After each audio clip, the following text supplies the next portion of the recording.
You are now tuned into the truth frequency. We are TFR. TFR.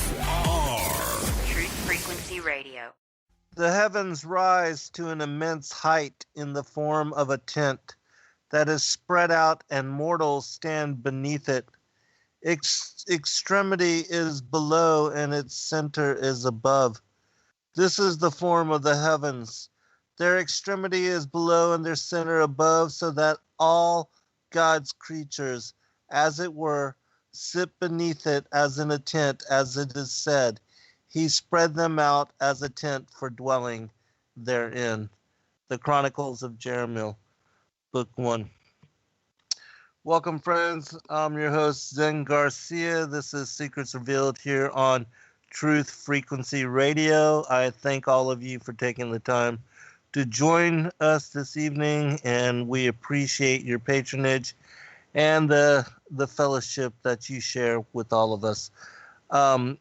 This evening, I'm going to be covering in setup for what will be the global versus flat Earth debate to be taking place here in Duluth, Georgia, August 5th, 6th, 2017.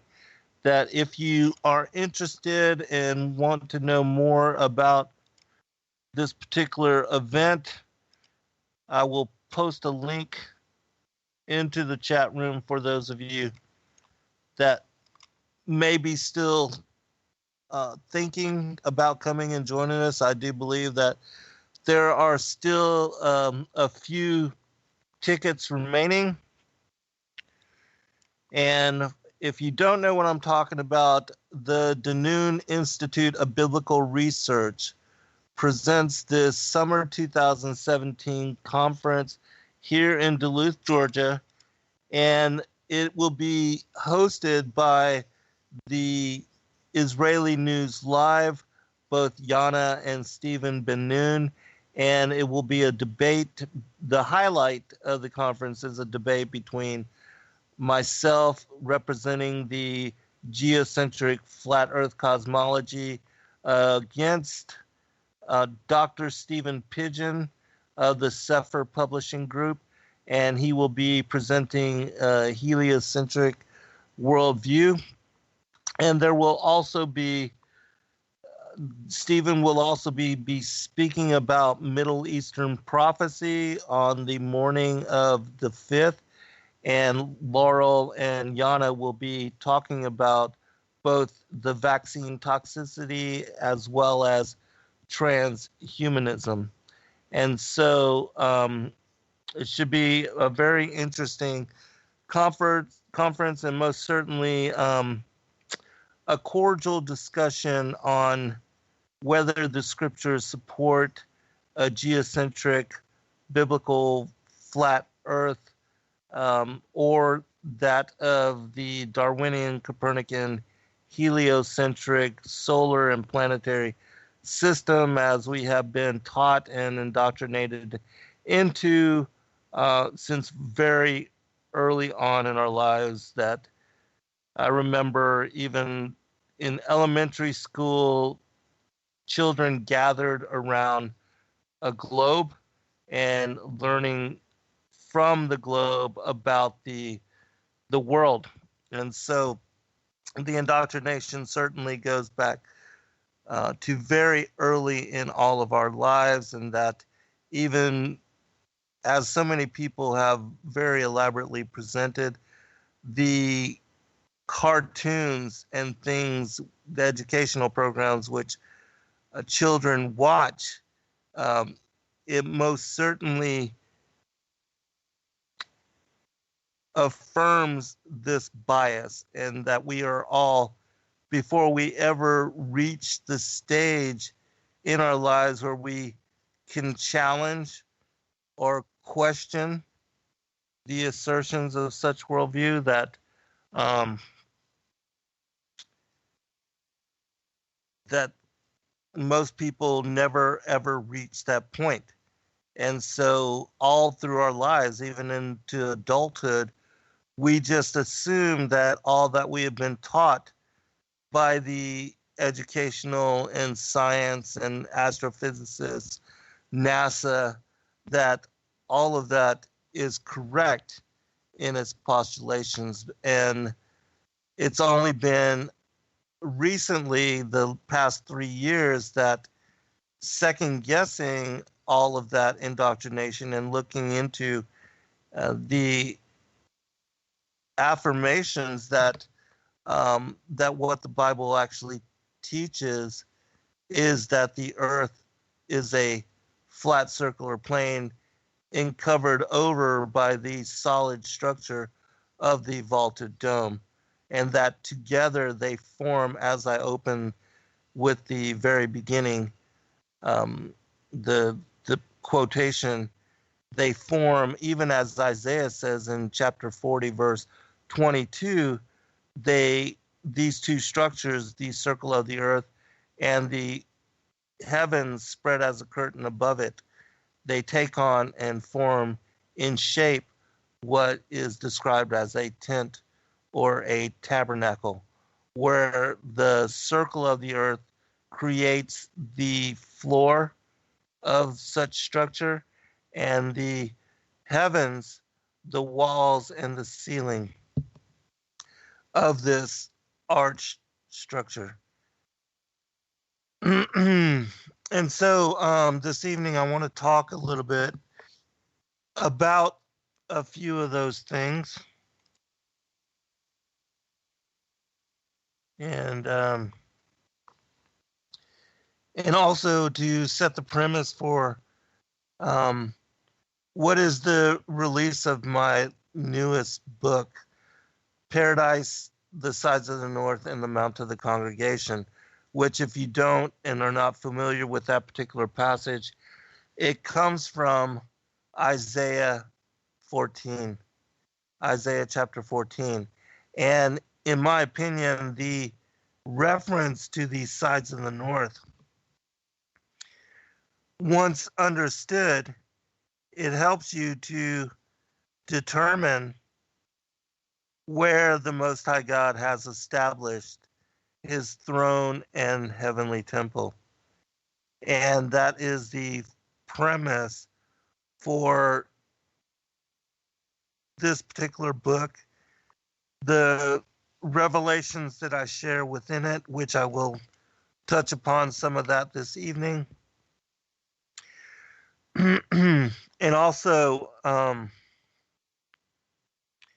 it helps you to understand other aspects of some of the esoteric mythology connected to the places such as Asgard and Shambhala, Thule, even Atlantis. And as William Warren writes in his treatise, his book, Paradise, the North Pole as the Cradle of Humanity, that he also was led to similar discernment 100 years ago or so. And he questioned some of the same stuff that I bring forth in this particular book. However, he was a heliocentrist, and he tried to, and he did share a lot of the ancient accounts worldwide, which describe the enclosed world system from a geocentric perspective, but he presented them with his own slant and his firmly rooted belief in a heliocentric world, and that he believed, as so many others now do, that science is correct in its assessment of the Earth spinning, moving, and annually orbiting around the sun. Whereas, in my opinion, when you really know and study the scriptures, there's not one verse in the Bible or any of the other extra biblical texts which affirm motion to the earth, but rather the opposite is true, in that the scriptures declare very clearly that the earth is not moving, and it's also very easy to determine that there is no measurable curvature to the supposed shape of the earth. And so those two facts alone completely destroy the whole premise of the Copernican system, and that we are living in a solar and planetary system where the sun is the center of the supposed the various satellites which move in orbit around it. And so and also I'm going to be sharing near the end of the show a text that I have not yet commented on in great manner. It was a fantastic discovery for me that when you look at and examine this particular text, it is most certainly fascinating in its revelation. I don't know why that keeps beeping like that, but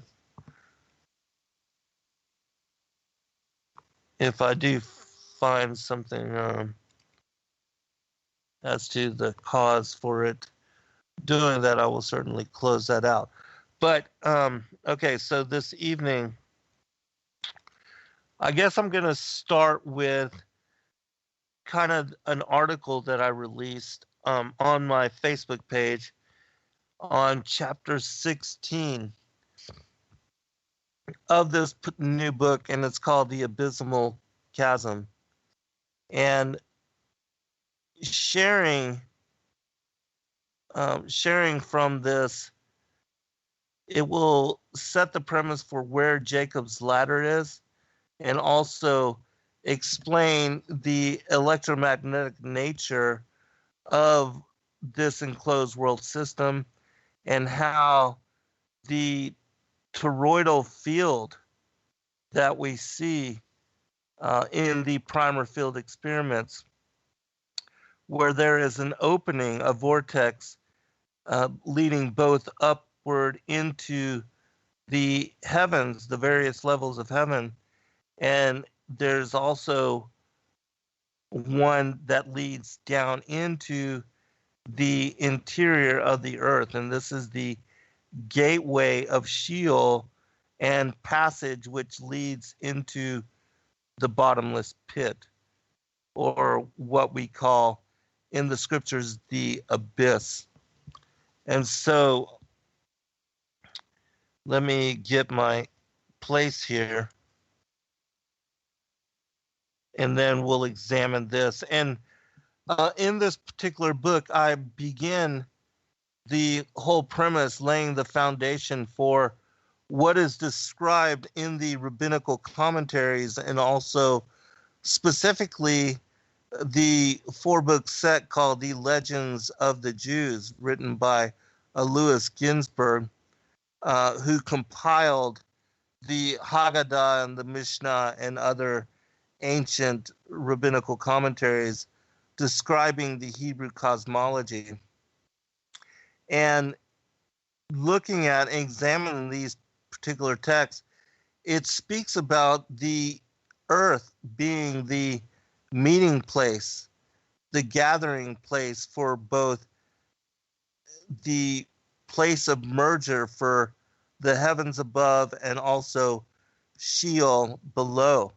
And that it's here that the spiritual and the material realms overlap in bringing forth the experience of duality that we as humans are privy to in lifetime, to learn through the knowledge of good and evil, the experience of light and darkness, and the imperishable and perishable realms. And it is also here on the earth that the great contest, which began with the war in heaven, continues and is ongoing. That the structure of this particular dimensionality was established in order to accommodate first the rebellion, the excuse me, the rebellion of the angels, the 1/3 of the angels of the Most High, which joining Lucifer in insurrection went to war against Christ in attempting to overthrow him so that they, as gods themselves, could rule and serve in the capacity of being like the Most High. Being cast out of the heavens on what the Book of the Secrets of Enoch references as the second day.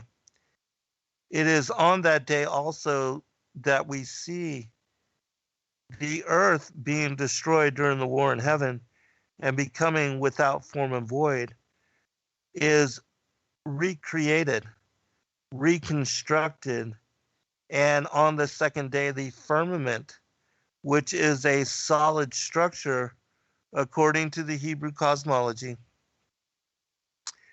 that called the Rakia in Hebrew. It was this structure which was established to divide the waters above from the waters below. And if you look to the Septuagint, you get even greater understanding as to the hard, firm nature of this particular structure.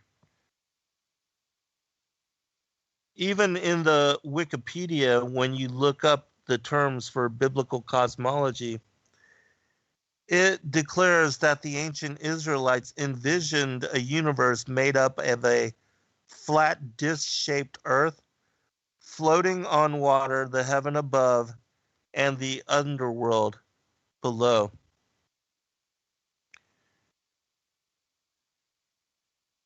Now, the firmament, which I believe most certainly is the key to coming to terms that we are living in an enclosed world system, and many people are presenting recently discourse on this same thing, which is the reason why I wrote as my 10th book, The Firmament, the vaulted dome of the earth, because when you examine and look at the structure and the nature of the firmament, it helps you to understand that most certainly the Hebrews, as well as the other ancient peoples back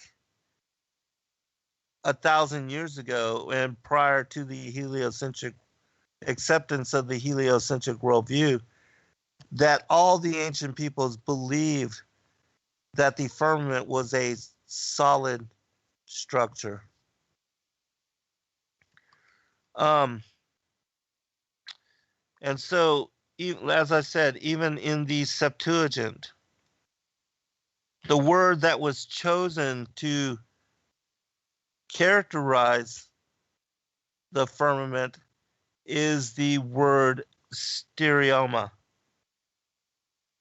And this word means something established, stable, or steadfast. With regard to the firmament, it means the arch of the sky, which in early times was thought to be solid, like the firmament which has been made firm. It also means a fortified place, that which furnishes a foundation on which a thing rests firmly, being supported. In a military sense, it means a solid front.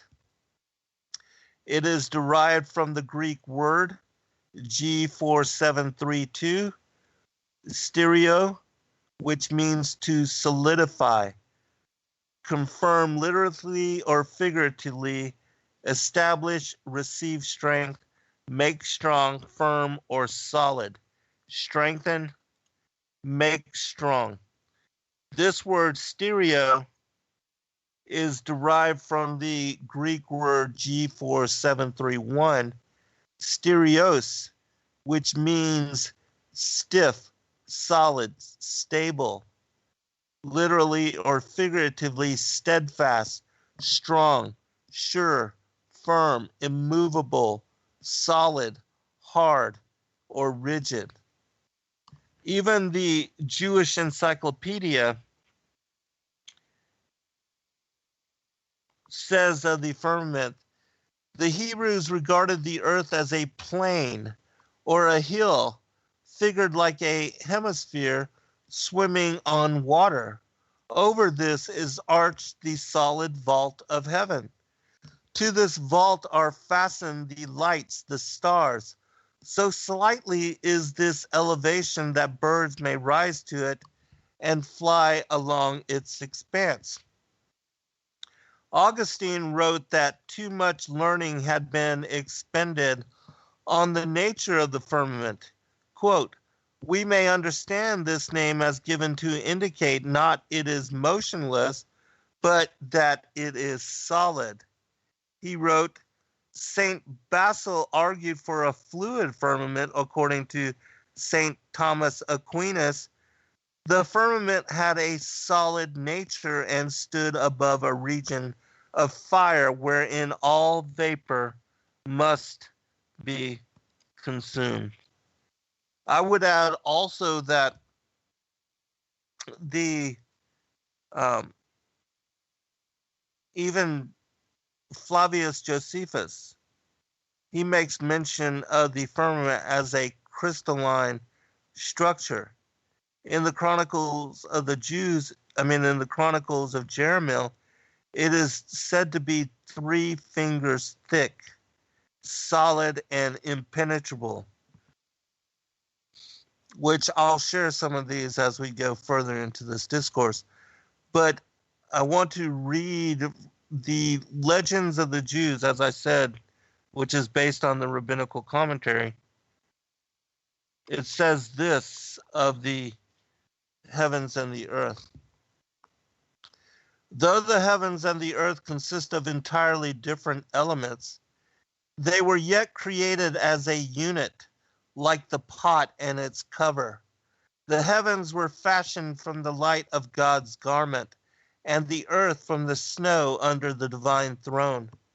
Thus, one earth rises above the other, from the first to the seventh, and over the seventh earth the heavens are vaulted, from the first to the seventh, the last of them attached to the arm of God. The 7 heavens form a unity. The 7 kinds of earth form a unity, and the heavens and the earth together also form a unity. Now, let me clarify this before moving on. I know that the Bible speaks of there being 3 heavens.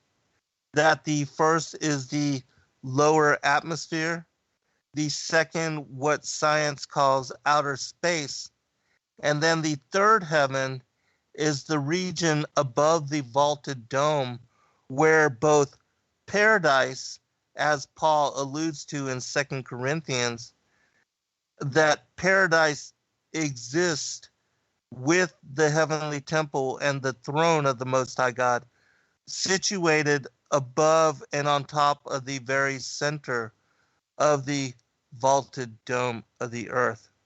And that Polaris being the North Star, which fixed, immovable, and situated stationary, much like that of the earth, it is an indicator as to where the throne of the Most High God is situated and established above what is referenced as the height of heights.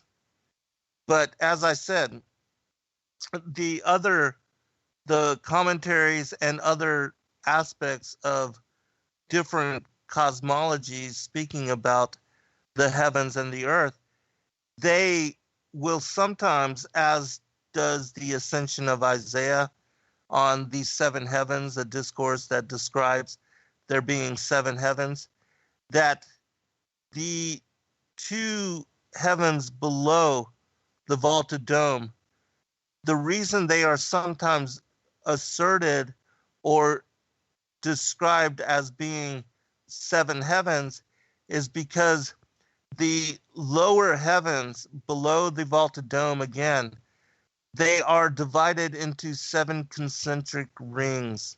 And it is within each one of these seven concentric rings that one of the planets of the universe reside. I'll clarify when we return. Be right back, everyone. All right, welcome back, everybody.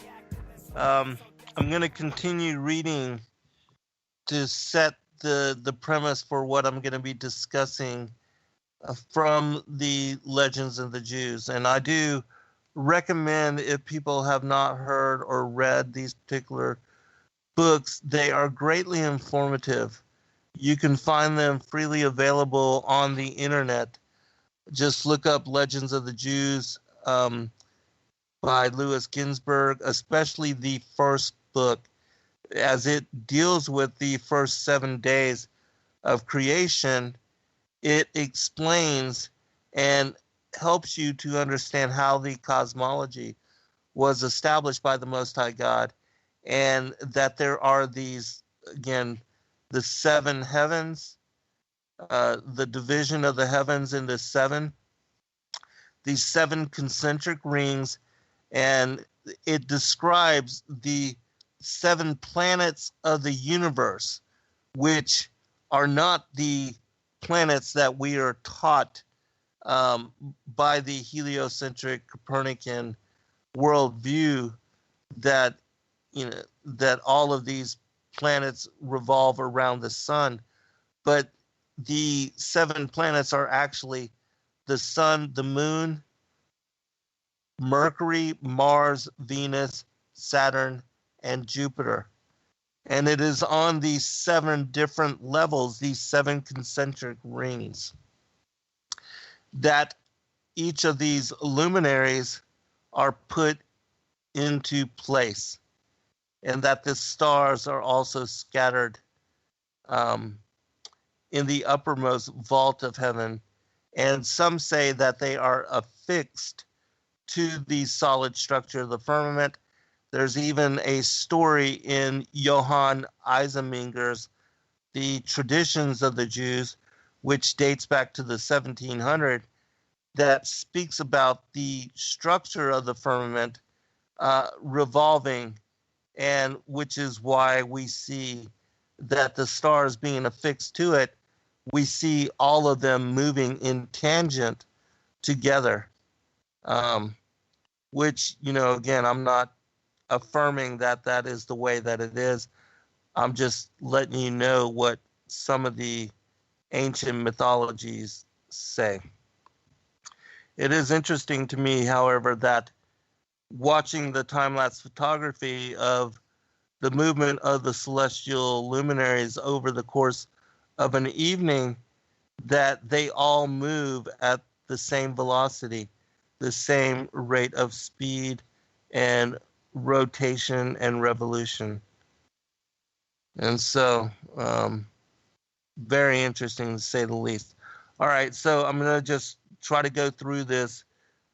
I don't want to rush, but I do want to cover a lot of information, and I certainly will leave the second hour for one thing that I want to share with you this evening that's going to just, as I said, in my opinion, blow your mind, because when I discovered it, it blew my mind. All right, continuing. In the beginning, 2,000 years before the heaven and the earth, 7 things were created: the Torah written with black fire on white fire and lying in the lap of God, the divine throne erected in the heaven, which later was over the heads of the Hayot. Those are the celestial luminaries, like the cherubim. Paradise on the right side of God, hell on the left side, the celestial sanctuary directly in the front of God, having a jewel on its altar graven with the name of the Messiah, and a voice that cries aloud, "Return ye children of men." Those that say that the Hebrew people did not believe in a Messiah don't understand the prophecies that are found and contained in even the Book of Enoch, with the reference to the Son of Man, that the Christ, the Savior Messiah, that the Hebrew people and the patriarchs, even specifically in the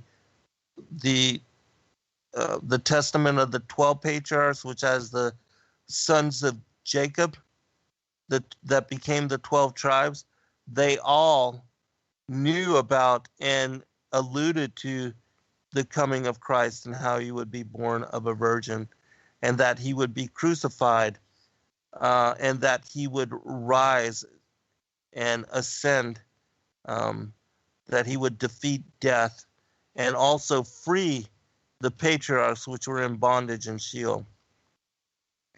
Continuing, that the goodness of God may rule on earth as in heaven, the angels of destruction are assigned a place at the far end of the heavens, from which they may never stir, while the angels of mercy encircle the throne of God at his behest.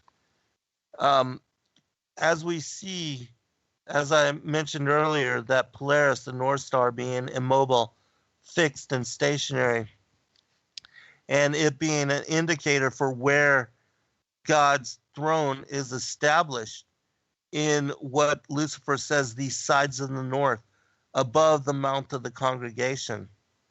The Mount of the Congregation is a reference to what the Greeks called Mount Olympus, what the Vedics called Mount Meru, and what in the scriptures is also referenced as Mount Zion, or the Mount of the Congregation, the place where the divine council, the congregation of the mighty, gathered in meeting to discuss and to hear and follow the directives of the Most High God.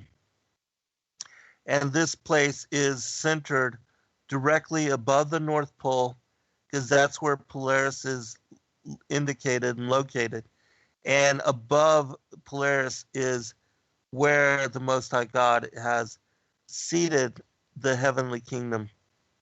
And so the reason we see all the stars and all the heavenly hosts moving in circle around Polaris is because, just as this passage says, the heavenly hosts surround God, and they are all encircling him in awaiting his command. All right, continuing. Several heavens were created, 7 in fact, each to serve a purpose of its own. I'm not going to go through each one, but I'm going to skip a little bit. The 7th heaven, on the other hand, contains not but what is good and beautiful, right, justice, and mercy, the storehouses of life, peace and blessing, the souls of the pious. And this is interesting.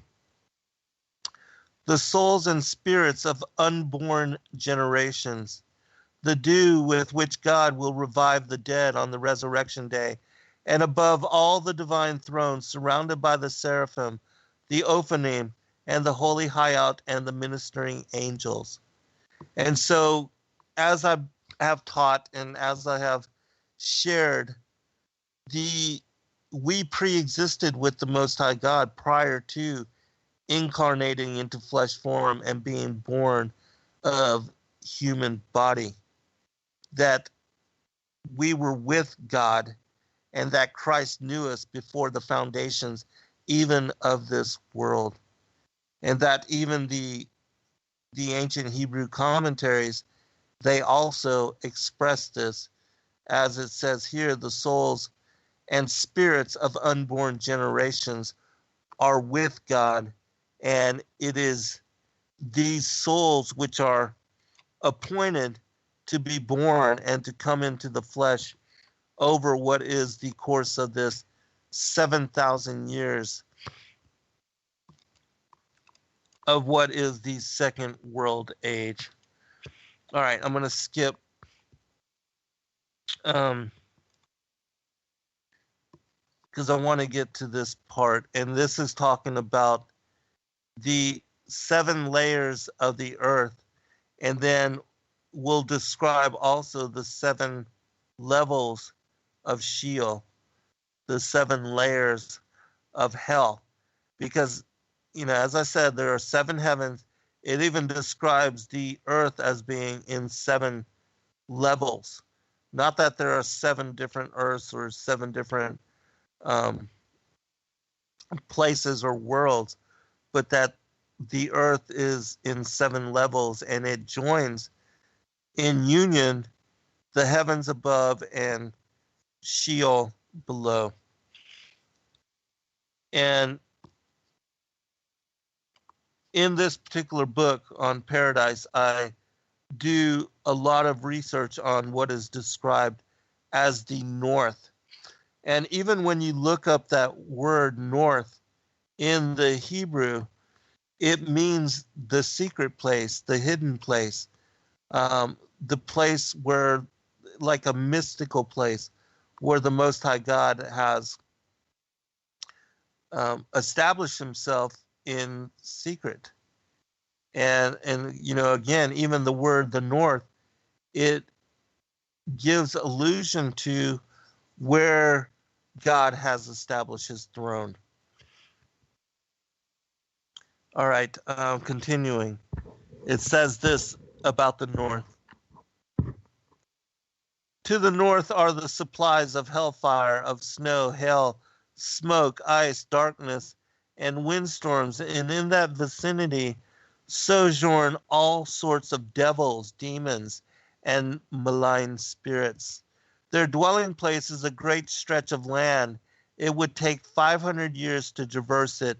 Beyond lies hell.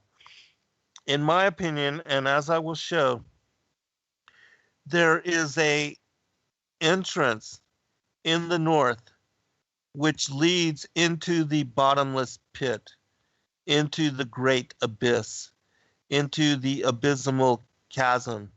And it is this opening which some say that Admiral Byrd flew into, or that I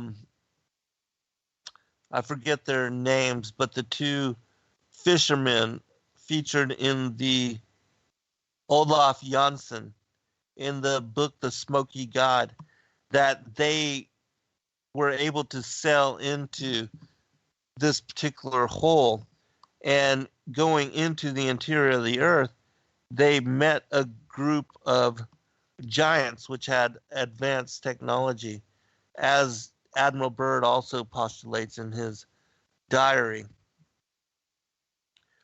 But here's the interesting thing, and this will set the premise for my explanation of these sides of the north. It says, in the east, the west, and the south, heaven and earth touch each other. But the north God left unfinished, that any man who announced himself as a god might be set the task of supplying the deficiency and stand convicted as a pretender. And so I'm going to explain this because, in my opinion, this passage is referring to it comes together in merger with the walls of the firmament. That it is only by understanding this verse as it relates to this passage that one can then determine that the sides of the north is where the vaulted dome rise together and joining in apex meet again right above Polaris. And it is only the north which, as the arch, as the vaulted roof of the vaulted dome of the earth, it is the north that never comes down in merging with the ends of the earth in the other directions, which again is how one can explain and decrypt that particular passage, these sides of the north, and what Lucifer is actually alluding to. And so let me pull this up again.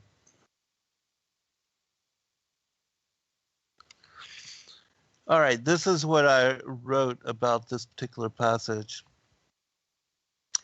The highlighted portion of this text is deeply profound.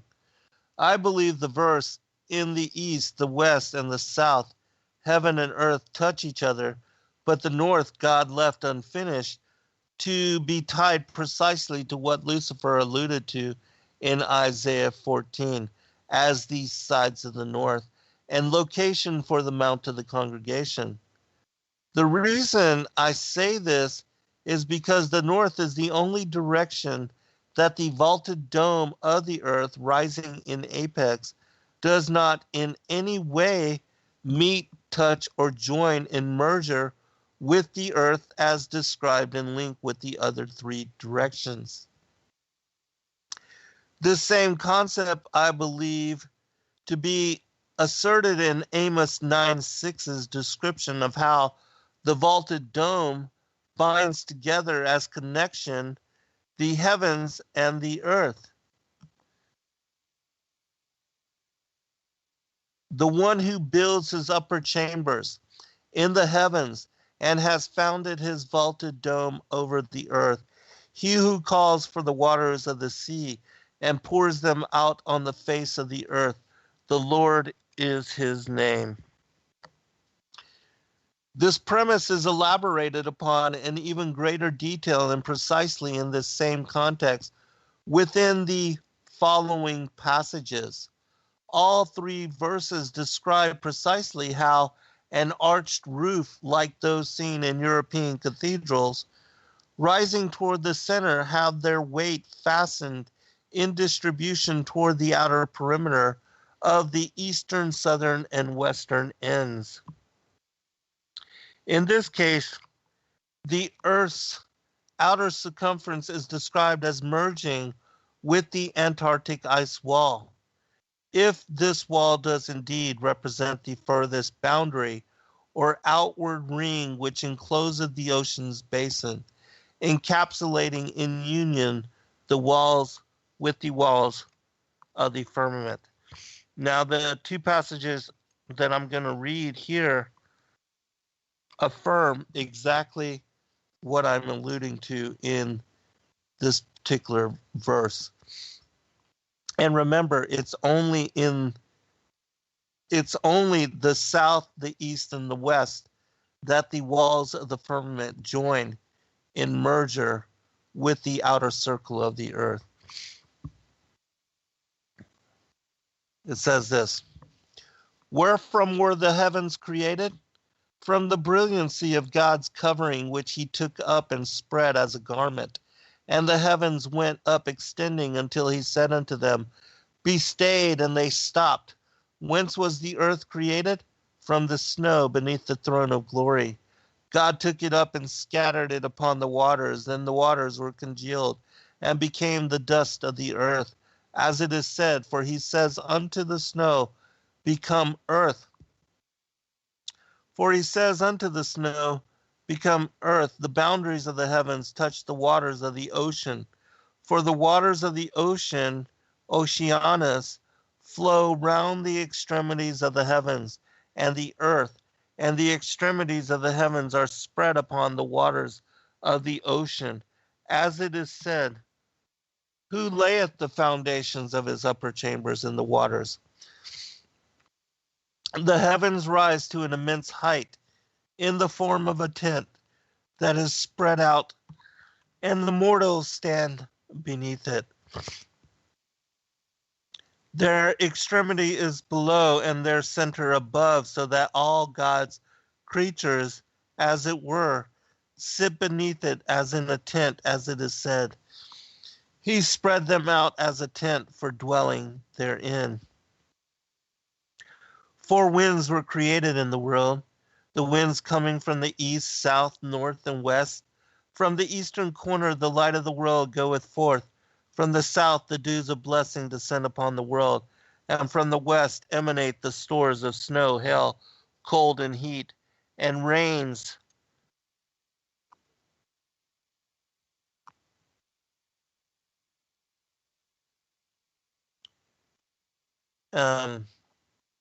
Sorry, I lost my place.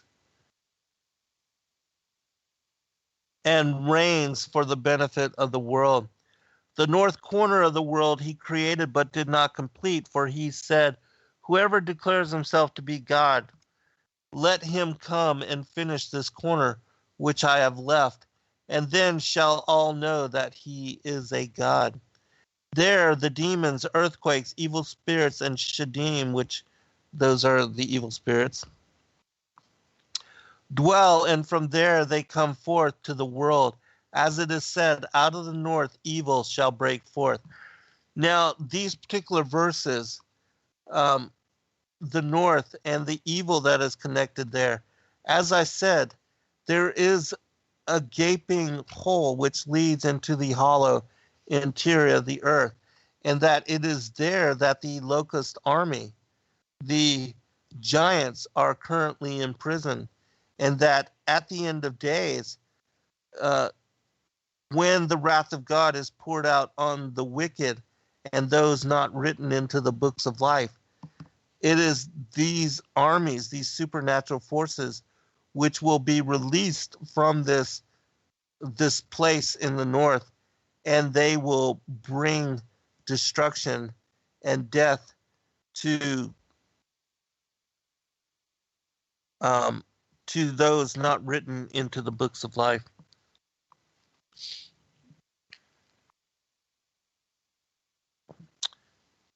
All right. I'm gonna elaborate on this and share with you a couple of verses from both Job and Enoch, which describe this and that give great detail as to how to understand and make sense of what Lucifer is referencing as the sides of the north. And then we'll go into a little bit more of the crystalline structure of the firmament as a solid structure, as I said. And then I'll share the passage that I want to, from a book called The Ever New Tongue, which is absolutely fascinating. All right, from Job chapter 26, it says, dead things are formed from under the waters, and the inhabitants thereof. Hell is naked before him, and destruction hath no covering. He stretcheth out the north over the empty place, and hangeth the earth upon nothing. He bindeth up the waters in his thick clouds, and the cloud is not rent under them. He holdeth back the face of the throne, and spreadeth his cloud upon it. He hath compassed the waters with bounds until the day and the night come to an end. The pillars of heaven tremble and are astonished at his reproof. And so again, Job is talking about this, this empty place, and that the north is stretched out over it. He's talking about this opening which leads down into the abyss. In the Targum version of this passage, it says, Sheol is revealed before him, and the grave and Abaddon have no cover. He it is who stretcheth the north upon the void. He erects the earth over the waters without anything to support it. Who who binds up the rain in his clouds, and the clouds is not rent under it. He holds tightly the thick darkness about his throne, so that the angels would not see him. He spreads the clouds of his glory over it like a curtain. He decreed that the firmament should dwell upon the surface of the waters, as the boundary between light and darkness. The pillars of the heaven tremble and are shaken by his wrath. And so you see the firmament comes together where the waters are decreed their boundaries, and that is the outer edge of whether it's the Antarctic ice wall or if there is land beyond that. It's wherever the outer edge of the dome comes down and joins the earth in union. And I heard Rob actually speak about how the firmament being established upon the earth, that's why, when the heavens are shaken, the earth also quakes as well. All that is together, but yeah, it's a good point. All right, be right back. All right, welcome back, everybody, for a second hour. I'm your host, Zen Garcia. This is Secrets Revealed here on Truth Frequency Radio. And in this show, we are speaking about the firmament and the solid nature of it, which, again, for those that don't know, the second book of this Flat Earth and Firmament trilogy, which I just recently finished up with Paradise, the Sides of the North, and the Mount of the Congregation. The first book, Flat Earth as Key to Decrypt the Book of Enoch, was basically my awakening to this postulation and my opening myself to the possibilities of it. Having then awakened to this information, my second book, well, the 10th book, but the second book of this trilogy, the Firmament Vaulted Dome of the Earth, I released on the solid structure of the firmament and how the basically the enclosed world system, and how God has established his throne directly above Polaris in the Sides of the North. And I share in that particular book, it's like 460 pages. It's jam-packed with information, but I I share in discourse the revelation of Moses's seeing a paved work of sapphire. John, his seeing a sea of glass like unto crystal. Ezekiel talking about the firmament being established above the heads of the cherubim. What Zechariah 6 also speaks about as the throne of God and the presence of God, and how his throne is established in the Book of Enoch, chapter 18.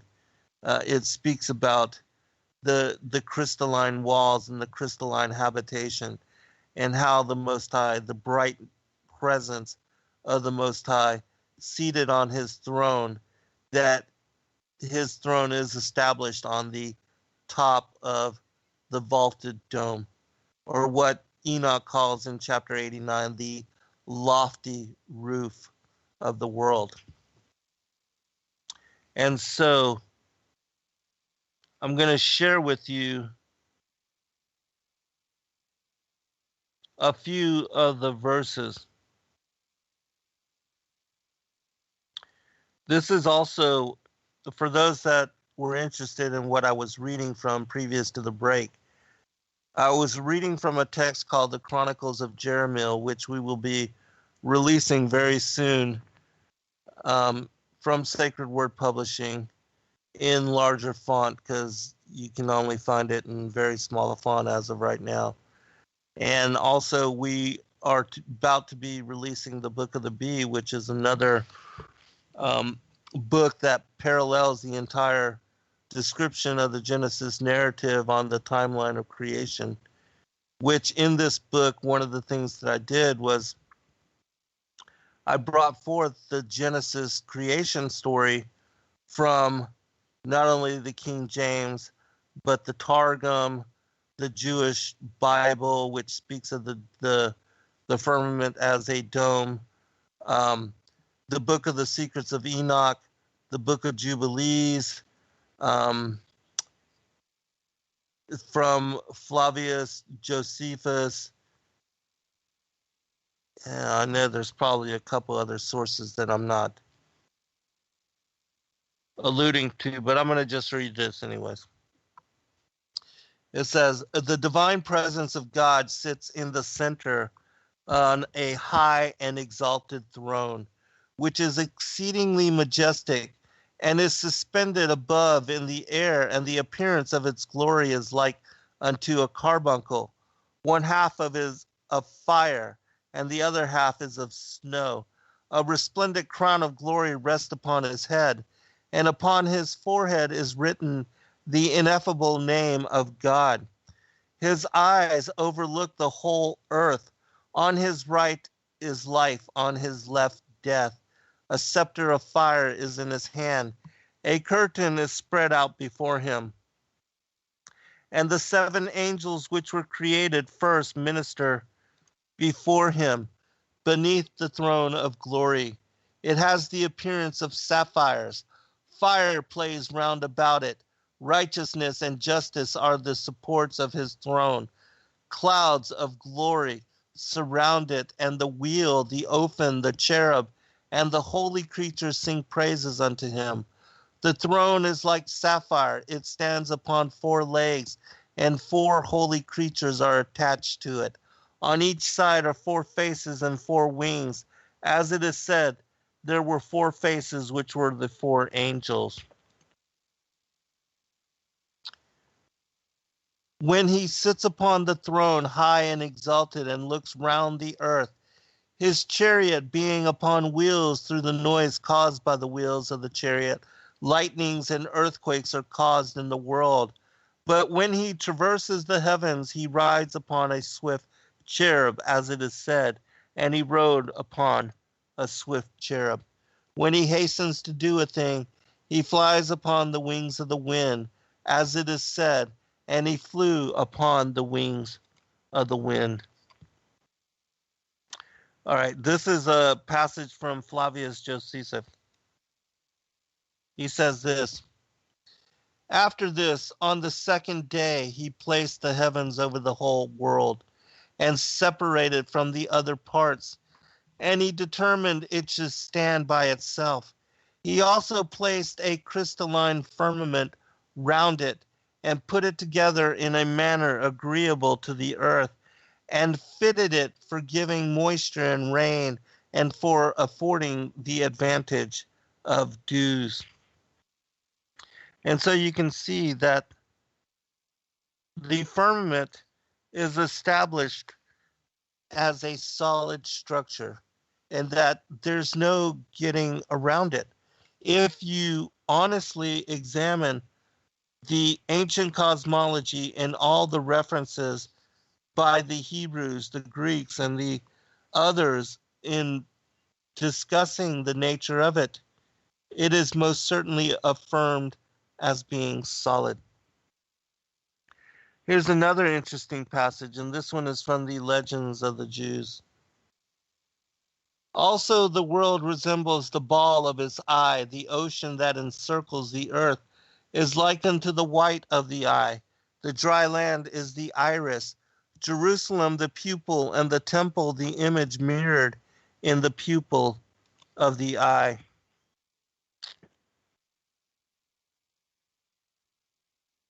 Okay. I'm going to skip down to the passage that I wanted to share about the Book of Enoch, where he also describes this particular place at the north.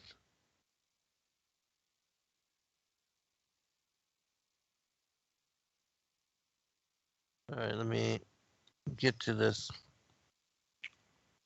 But I'll read this first. This passage from Job correlates the north with the lower bottom half of Jacob's ladder, which leads downward into Sheol rather than upward into the throne room of God. As a gateway, the design of Jacob's ladder and its centralization with the north makes perfect sense according to what we now know of the design of creation as related in chapter 1 on the architecture of the world. I'm speaking about my Paradise book now. And the portals which lead both up into the heights of the heaven and down into what is scripturally called the great abyss. It is here that the 7 heavens and 7 hells are joined in union by the central plane of the northern pole. This is why Job describes this region of hell as having no covering, and being exposed lies naked before the highest God. I take this to mean that Yahweh Elohim can peer down from his central height above Polaris directly into the interior of Sheol, not just because he is all-knowing, but because there exists stretched out over the north this wide opening, which as a portion of the earth is referenced by the prophets as the empty place, which leads into the hollow interior of the great abyss, the bottomless. Thus why this portion of the plain is described as the bottomless in reference as where the earth hangs upon nothing. All right. I'm going to go ahead and go into the passage from the Book of Enoch, where he, in my opinion, is describing this same place. He says this: I then surveyed the receptacles of all the winds, perceiving that they contributed to adorn the whole creation and to preserve the foundation of the earth. I surveyed the stone which supports the corners of the earth. I also beheld the 4 winds which bear up the earth, and the firmament of heaven. And I beheld the winds occupying the exalted sky, arising in the midst of heaven and on earth, and constituting the pillars of the heavens. I saw the winds which turn the sky, which cause the orb of the sun and all the stars to set. And over the earth I saw the winds which support the clouds. I saw the path of the angels. I perceived at the extremity of the earth the firmament of heaven above it. Then I passed on towards the south, where burnt both by day and night 6 mountains formed of glorious stones, 3 towards the east, 3 towards the south. Those were which towards the east were a very great stone, one of which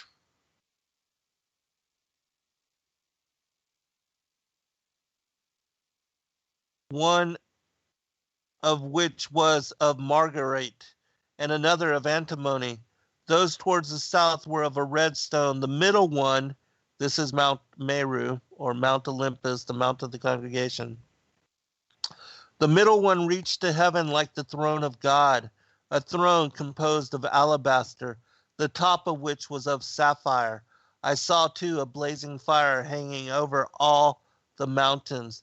And there I saw a place on the other side of an extended territory where waters were collected. This, in my opinion, is the whirlpool that is also said to be at the northern plain, which is part of this gaping maw which leads into the interior of the earth. I likewise beheld terrestrial fountains deep in the fiery columns of heaven. And in the columns of heaven I beheld fires which descended without number, but neither on high nor into the deep. Over these fountains also I perceived a place which had neither the firmament of heaven above it, nor the solid ground underneath it.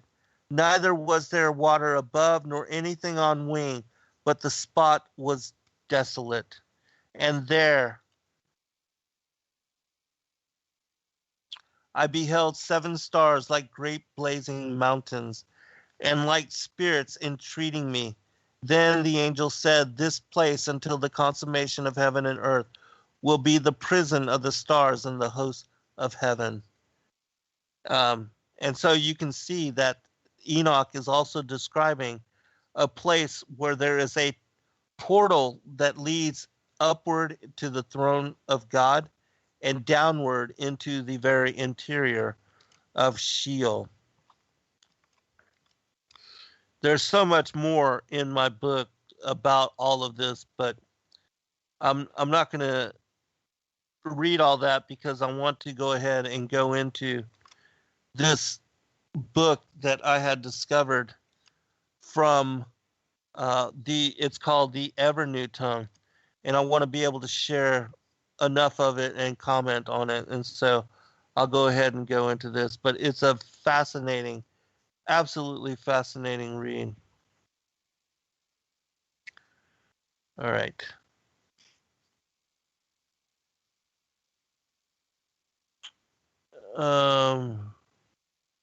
Okay, I was gonna read one other passage, but I'm gonna just go ahead and get into it.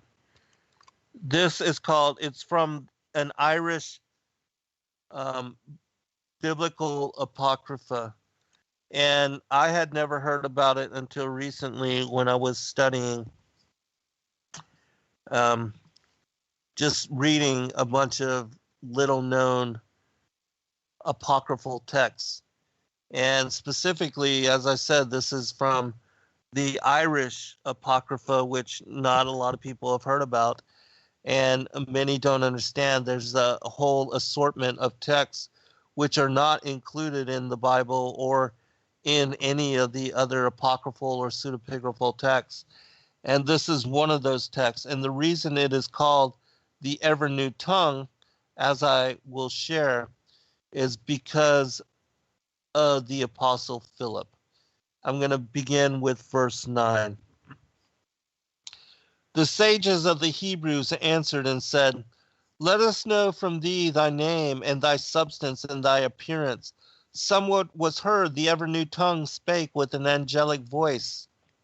Not tiare, etc., that is, among the tribes of the earth in sooth I was born, and of the conception of man and woman I have been conceived. This is my name, Philip the apostle. The Lord sent me to the tribes of the heathen to preach to them. 9 times hath my tongue been cut out of my head by the heathen, and 9 times I continued to preach again. Wherefore this is my name with the household of heaven, the ever new tongue. And so you can see that the Apostle Philip, his tongue was cut out 9 times and it grew back, and he was able to continue preaching the gospel. And so the angels in heaven call him the ever new tongue. But this will set the premise for why I'm bringing forth this book to you. It says, the sages of the Hebrews spake, "Let us know from thee what language thou speakest unto us." I said, "That there is the speech of angels." Quoth he, "And the language which I speak to you is that of all the ranks of heaven. As to beasts and the sea and reptiles and quadrupeds and birds and snakes and demons, they know it, and this is the language which all will speak at the judgment. This then is what has driven me to you, to explain to you the wondrous tale which the Holy Ghost declared through Moses, son of Amram, of the creation of the heaven and the earth with all that exists therein. For 'tis of the making of heaven and earth that tale tells, even so, and of the formation of the world, which has been affected by Christ's resurrection from the dead on this eve of Easter. For every material and every element and every nature which is seen in the world were all combined in the body in which Christ arose, that in the body of every human being, In the first place is the matter of wind and air. Hence came to pass the affiliation of breath in the bodies of men. Then there is the matter of heat and boiling from fire. 'Tis this that makes the red heat of blood in bodies. Then there is the matter of the sun and the other stars of heaven. And 'tis this that makes color and light in the eye of men. Then there is the matter of bitterness and saltiness, and 'tis that which makes the bitterness of tears, and the gall of the liver, and abundance of wrath in the hearts of men. Then there is the matter of the stones and of the clay of earth, and 'tis this that makes the mingling of flesh and bone and limbs in human beings. Then there is in the matter of the flowers and beautiful hues of earth, and 'tis this that makes the variegation and whiteness of the faces and the color in cheeks. All right, it is this verse which begins the description of the cosmology. All the world arose with him, for the nature of all the elements dwelt in the body which Jesus assumed. For unless the Lord has suffered on behalf of Adam's race, and unless he had arisen after death, the whole world, together with Adam's race, would be destroyed at the coming of doom. And no creature of sea or land would be reborn, but the heavens, as far as the third heaven, would blaze, save only 3 heavens of the high, welkin none would abide without burning. There would be neither earth nor kindred alive or dead. In the world, only hell and heaven had not the Lord come to ransom them. All would have perished thus without renewal. For this, says Philip, I have come unto you that I may declare to you these tidings. For obscure to you is the making of the form of the world, as it hath been recounted of old. Well then, says the sages of the Hebrew, relate to us some of the innumerable wonders which have happened there. For it is dark to us unless it is be diligently declared to us. Somewhat was heard the ever new tongue which spake in the language of the angels, saying, Laudi, in the beginning God created the heaven and the earth, and it is saith, Ambilban, slow it were to recount through the Hebrew all that is there uttered, that there was no ordering of the colors, that there was no earth with its mountains and its tribes, nor sea with its islands, nor hell with its torrents before. He said that these elements should exist, that there were no circuits of the 7 heavens, nor clouds to irrigate the earth, nor spark, nor dispersal of storms, that there were no lands whereon they would pour, that there was neither rain nor snow, that there were neither lightnings nor blast of wind nor thunders, that there were no lands whereon they would pour, that there was neither rain nor snow, that there were neither lightnings nor blast of wind nor thunders, that there were neither courses of the sun, nor vicissitude of moon, nor variation of stars, that there were no marine monsters, that there was no sea in which they would swim, that there was no streams, nor herds, nor beasts, nor birds, nor dragons, nor serpents. The sages of the Hebrews answered, a query, what was there at that time, since that nothing he has hitherto mentioned existed? The ever new tongue answered, every creature was with a marvel, to wit God without beginning, without end, without sorrow or age or decay. There was no hour, nor time, nor space that he existed not. He is not younger or older now that at first. There was nothing that was hard for him to do, but he thought a thought, and to that thought there was no beginning. He thought of somewhat nobler that his power might be seen.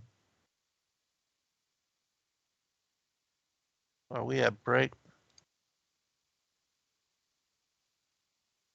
We just got a couple minutes. All right, hold on just a second. And to that thought there was no beginning. He thought of somewhat nobler that his power might be seen and his dignity indescribable that was not in any other things, although he himself was it.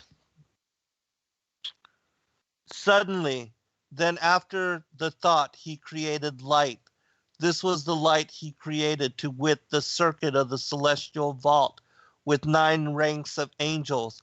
70 was their number of tribes, with 624 sunny plains, with melodies and beautiful colors such as are upon the 7 shapes of the celestial vault.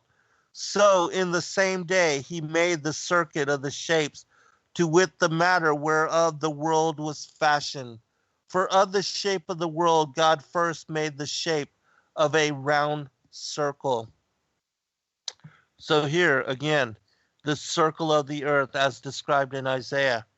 So is this book describing that everything, even the heavens, the vault of the dome, the circle of the earth, they were made in this round wheel shape, as you will see as I continue.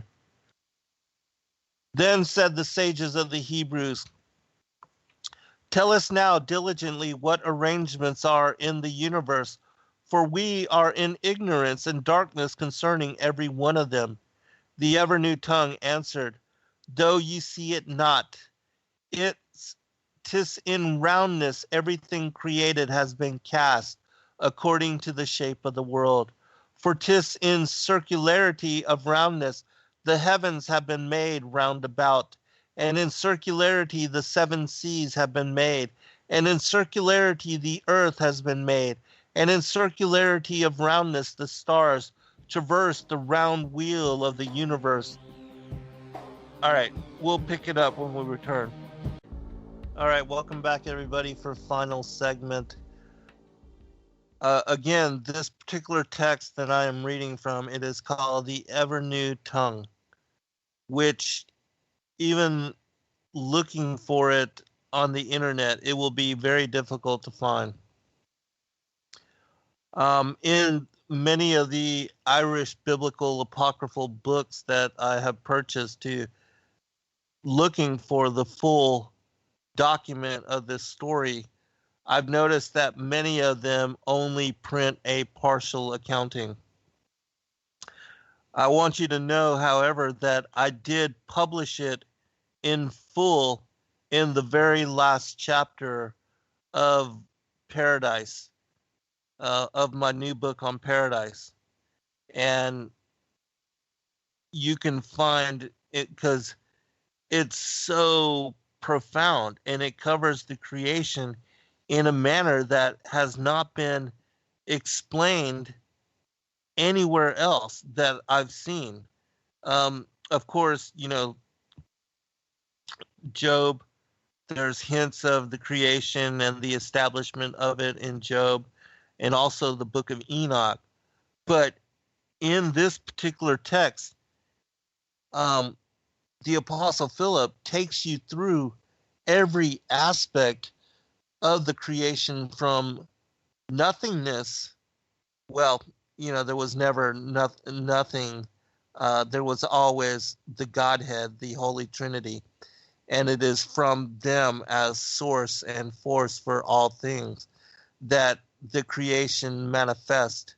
And stepping in down in vibration from light came to be what we see in density as the material world. And this dimensionality, the 3rd dimensional time space where we see light as solid objects and taking on the shape of the world. But anyways, I'm going to continue because I want to try to share as much of this book as I can before we reach the end of the show. But as I said, you can find it in the very last chapter of the Paradise book. The verse that I'm reading from is 18, and it is this passage that is so very deeply profound, because again it describes not only the earth being established in this circular rotundity, but even the circuits of the stars, and the seven concentric heavens where the seven planets, the sun, the moon, Mercury, Mars, Venus, Saturn, and Jupiter, all reside in circuit. Um, and so I'm going to read this verse again.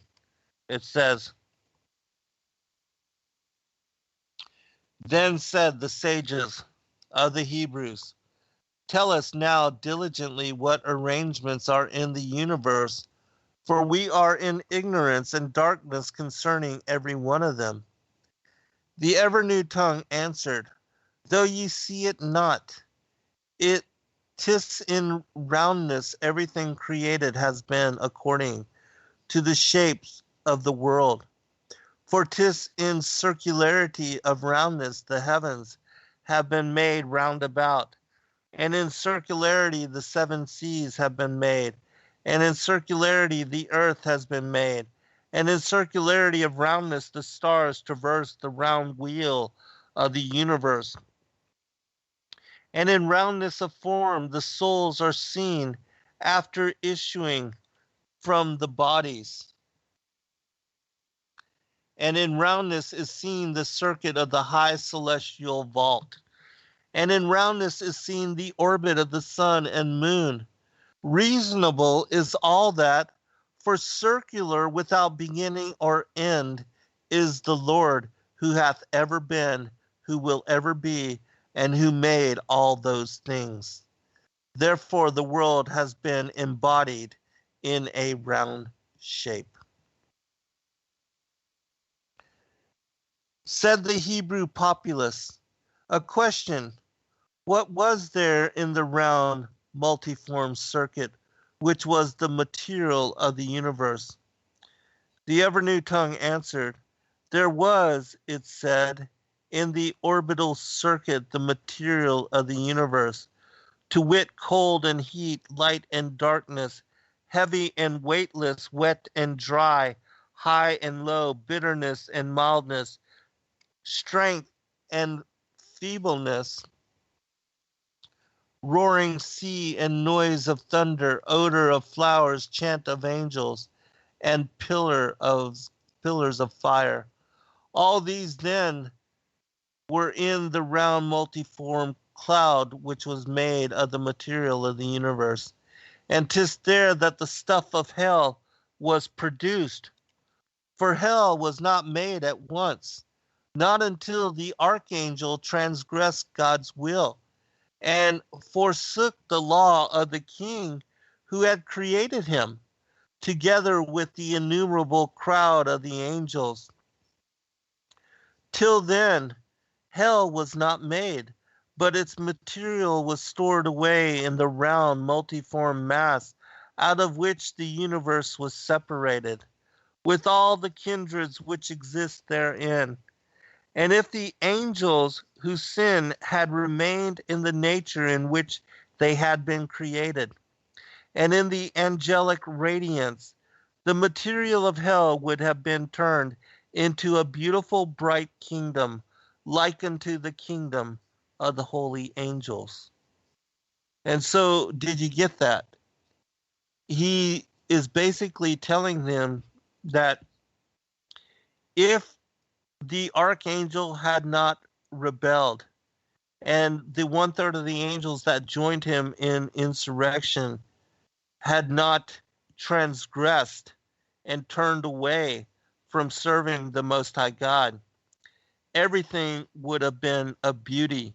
And hell, which was created for the angels, would never have come about in existence, because all things would have been of radiance as paradise and as the kingdom above.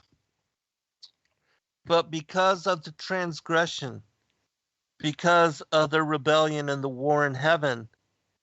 The earth and Sheol were created in order to accommodate that rebellion.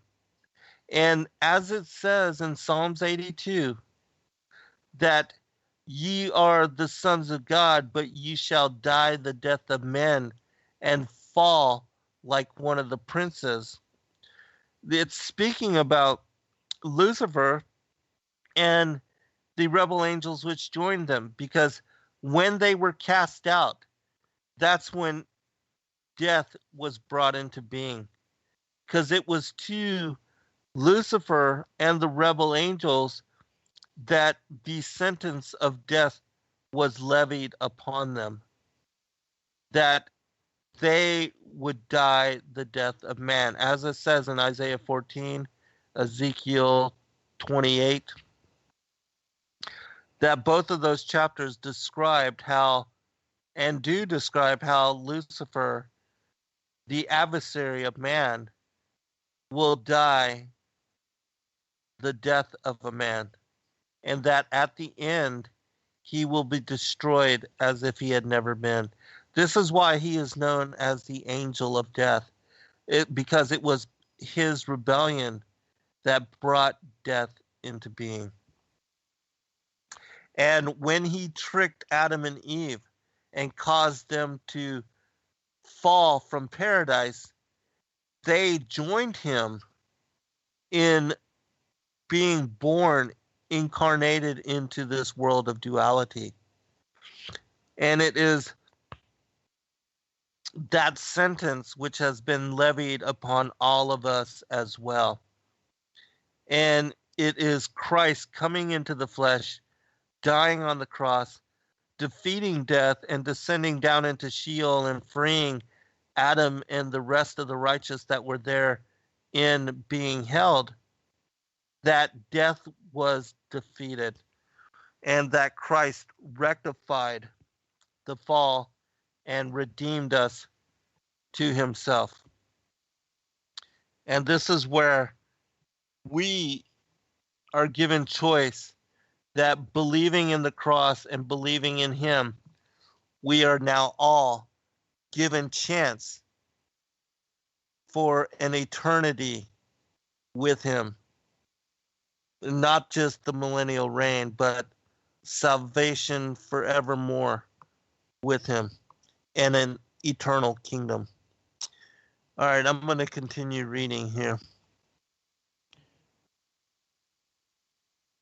This then is the work of the first day on which God began the making of the world. Although it had been written, he that liveth forever created all things at the same time. God also made the firmament between the waters and divided the waters which were above the firmament from those that were below the firmament. Then on the second day God made the wall of the seven heavens round about with the heavenly waters. For the Lord knew when he created the world that man would transgress the commandment which was declared to him. Therefore, the veil of heaven has been set over against the faces and eyes of men, so that they might not see the blessedness of heaven and the throne of God. The firmament, the vaulted dome of the earth, it separates God's throne, the heavenly kingdom, and paradise from the world of man. That we are currently residing under the vaulted dome, where we learn through the duality of good and evil, light and darkness, pain and pleasure. But if we are counted and numbered among the elect, we will reside with him in New Jerusalem, which currently right now is at the third heaven. But at the end of days, as it says in Revelation 20, and as I covered in last night's show, New Jerusalem will descend out of the skies and be brought here to the earth. And it will be here on the earth that paradise will reign, and we, those that are worthy, will be numbered to live in the millennial kingdom in New Jerusalem for what will be the 1,000 years of the seventh day, the Sabbath rest. Continuing, the populace of the Hebrews asked, "Point out to us the hidden natures and the mysteries of the seven heavens and the five zones that surround them." The ever-new tongue answered, "The seven heavens ensued around the world as to which ye ask are first, the radiant, bright, cloudy heaven which is nearest to you, where outshines the moon and the scattering of stars. Over this two gleaming, flamy heavens with," it's fragmented here, "of angels in them an outbreak of winds. Over these is a cold, icy heaven, bluer than any beautiful color, and 7 times colder than snow, out of which shines the sun. 2 other gleaming, flaming heavens on these, where outshine the fiery stars that put fruitfulness into clouds and sea. A high heaven, fiery, splendid, is above these. 'Tis the highest of them all, on which the circuit of the welkin has been set. A sunny and fiery heaven is that wherein there are labor at harmony of melodies and choirs of angels. Now in the zones of the 7 heavens are hidden the 12 shaking beasts, with the fiery heads above them in their heavenly bodies. They blow 12 winds about the world. In the same zones too sleep the dragons with breaths of fire, dragons tower-headed, with diseases on them in their flanks, who bring forth the crash of the thunders and blow lightnings from pupils of eyes. Thus traverse, he says, the zones round the heaven, and the heaven hath 7 circuits round about the earth. A frigid, icy zone in the first place, by which seas go down under the convexities of the heaven to the north. Here's a description of the north again.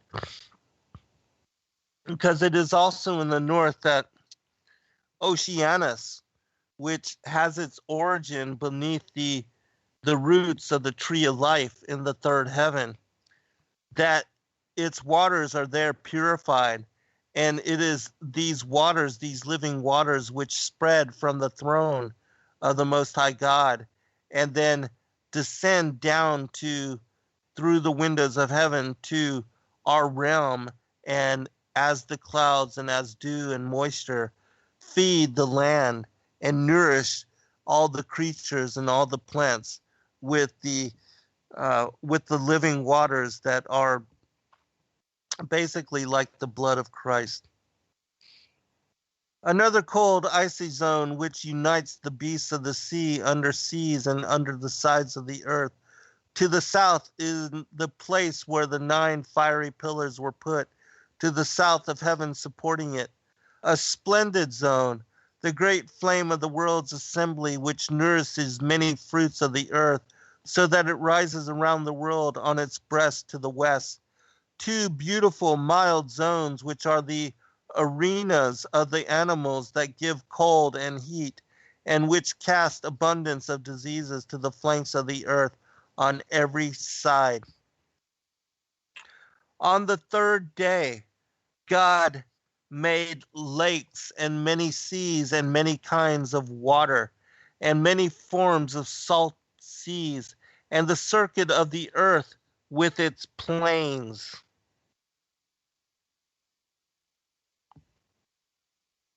And its mountains, and its forests, and its precious stones, and its many kinds of trees.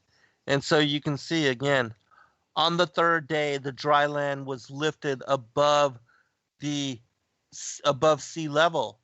And it is this sea level which all of the oceans of the world come together in unison are joined together in the ocean's basin, which, like a bathtub or a sink, holds all the waters, uh, collects and holds all the waters of the world together. And then the land which is raised and elevated above that, that is the land that we inhabit. The sages of the Hebrew asked, "Tell us the many kindreds and secrets of the sea." The ever-new tongue replied, "In sooth," he says, "there are 3 waters of sea around the world, to wit, first, a sea with 7 shapes under the flanks of the earth." The ever-new tongue replied, "In sooth," he says, "first, a sea with 7 shapes under the flanks of the earth, against which hell makes a mighty noise, and against which it rains.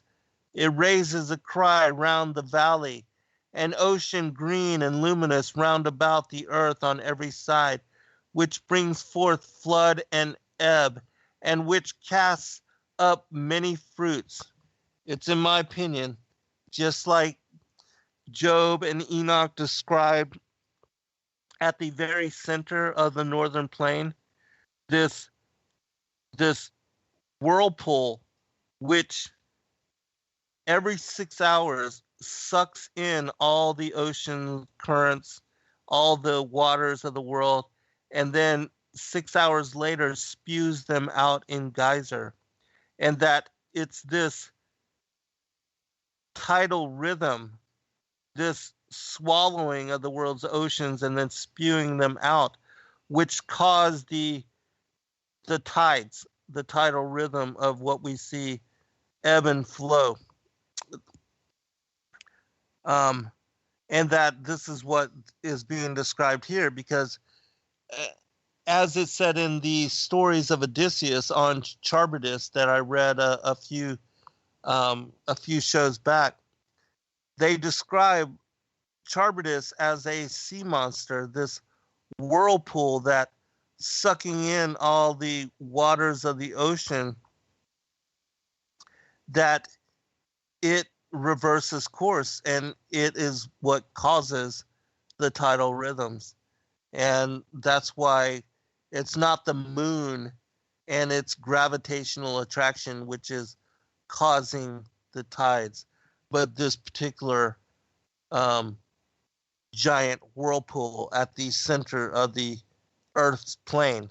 It supposedly surrounds the Mount of the Congregation, and is what causes and descends into the earth. All right, I'm going to continue. I know we're running out of time. "And which casts up many fruits. Then there is the 3rd water, to wit, a flamy sea. Out of the heavens are let 9 winds, which arouse it from its sleep. 470 melodies its waves sing after it has been awakened. It makes a noise like thunder out of its wave voice. From the beginnings of the world it never ceases from flooding, and yet it was never full save on a Sunday. On Sunday it falls asleep until the thunders of the winds are awakened by the coming of God's Sunday from heaven and by the harmony of the angels above it." All right. I am going to stop there because I just got a few more minutes. And so I'm going to remind you that I did release and publish this text. It took me a long time to be able to format it and to get it all into print so that I could release it with this book.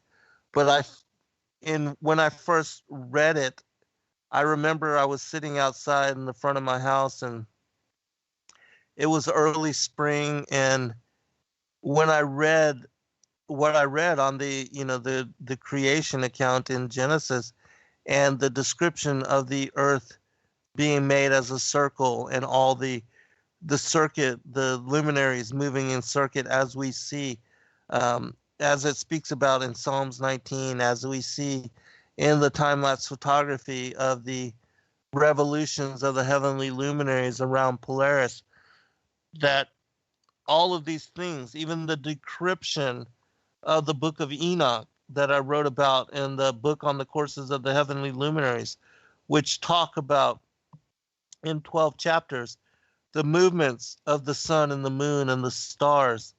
The same reason why Joshua was given the authority to stop the sun and the moon, not the earth and the moon, but the sun and the moon. And it's because it is the sun, the moon, and the stars which move above the face of the earth, as Enoch describes, as Solomon describes, as so many people describe. And so when you study this particular text, I believe, especially when you see it in print and you're able to read it for yourself, because it's well over 150 chapters. And so it's a very extensive text. And it covers in great detail, even describing the different portions of the earth and the circuit of the sun as it moves around the face of the earth, going over these different portions. It's very detailed, very profound. And in my opinion, it gives us a lot of confirmation as to not only the circular revolutions of the sun and the moon and the other stars, but also that the earth is established as a wheel, as what Auguste Piccard described as a flattish disc with upturned edge. And so, I mean, all the revelations that are coming to light that are bringing forth in illumination the details of how the cosmology is really established and situated. I wrote in the introduction or the preface for this particular book that we're past the point of arguing over whether the earth is a heliocentric or a geocentric worldview, that we're now past that and seeking to understand the details of how the structure of the enclosed world system was established by the Most High God. And I believe that in this book, I share a lot of that information with you. God bless all. Good night. Until next week. Shalom.